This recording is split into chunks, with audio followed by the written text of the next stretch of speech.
joined now by Marsh. She's Democratic strategist now at the Dewey Square Group. Charlie Gasparino still with us with a very interesting tie between John Kasich and Jeb Bush, along with Jack Hough, Barron senior editor. To you first. Here comes John Kasich.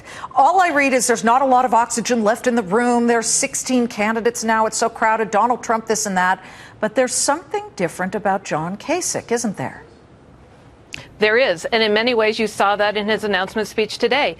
He certainly is a Republican, but he's a far better general election candidate than he might be in the primary. So the two big questions for John Kasich: can he make it out of the primaries? And if he does, did he wait too late to get in? He's going to do this with less time and less money, and in many ways it looks like his strategy is almost banking on Bush faltering or collapsing. And you can't win any election that way, but that's got to be part of Kasich's strategy. Highly experienced Marianne, spent many years in Congress, but also he's a two-term governor. He took over Ohio at the worst point after the implosion of the real estate bomb, which was terrible, and he turned that state around. It's a key battleground, isn't it?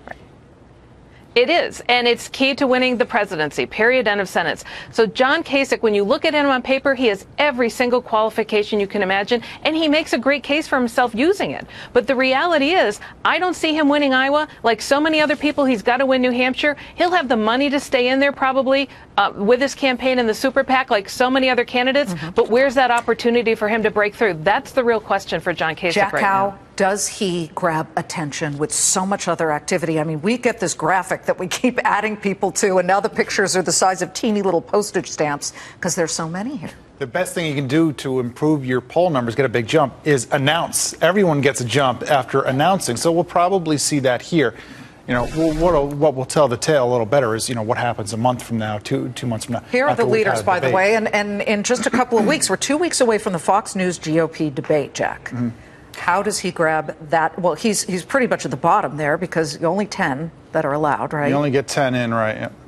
Yeah. It's going to be hard to grab attention there. I mean, Donald Trump is in, right? Who's anyone going to be watching apart from anyone who's tuning into that thing? Is any serious American who really wants to fix this nation. Charlie? No, come on. He's going to grab a lot of attention. He will. But, Charlie, you're seeing a connection between Jeb Bush and John Kasich, and it might not be one that Governor Kasich wants to see. Yeah, I mean, he did mention it briefly today, but, you know, Jeb Bush, as we know, as we've been reporting, was working at Lehman Brothers, was actually part of an internal effort to save Lehman Brothers during the 2008 financial crisis. And we should point out, Lehman Brothers in 2008 was the firm that went bankrupt, right, that touched off the financial crisis. But we also know now that John Kasich worked there. And here's what I didn't realize until today. I checked and we got this confirmed with Kasich staff.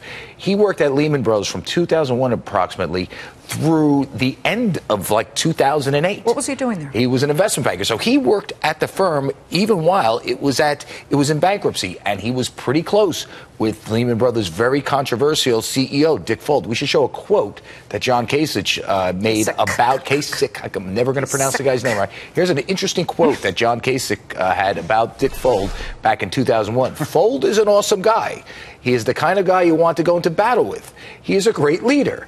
I like people who are really smart and who are great leaders. Now, that is not... 2001 was well before Lehman got into trouble. Yes, but we should point out that if you talk to people at Lehman Brothers... does this hurt him? They would say that that is an issue.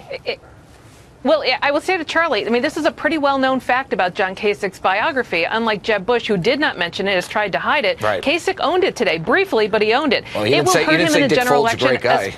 But he owned up to working there. Yes. So in a primary, it doesn't hurt him. In a general election, it does. I agree with you. He did mention it. You know, Jeb didn't even mention it either in the speech or in that. Remember the little narrative he laid out? Total Heisman. It was just he didn't put it out there. Let me tell you one thing I'm hoping to see from Kasich. He has a couple of ideas that are not mainstream Republican ideas that I've heard some people say, oh, he's not a true conservative because he was for the Medicaid expansion, this and that.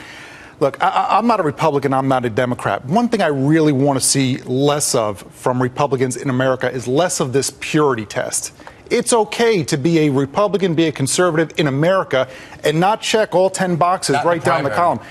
Well, that's it. It's difficult to do in the primary. But We need to get past this where it's okay to have a couple of individual and ideas. By the way, and call yourself if a Ed conservative. Rollins were here, and he was supposed to be, but that traffic jam we showed you earlier kept him away, he would say, stop having Iowa as the first primary. Even he, who has been a longtime Republican strategist, thinks it's a big mistake. It's a diversionary tactic. Anne-Marie, we got to go, but thank you so much. Marianne Marsh. Great to have you. Thanks for having me. Democratic strategist, Dewey Square Group, Charlie Gasparino, Jack Hough, Barron Senior Editor. Thanks to all of you.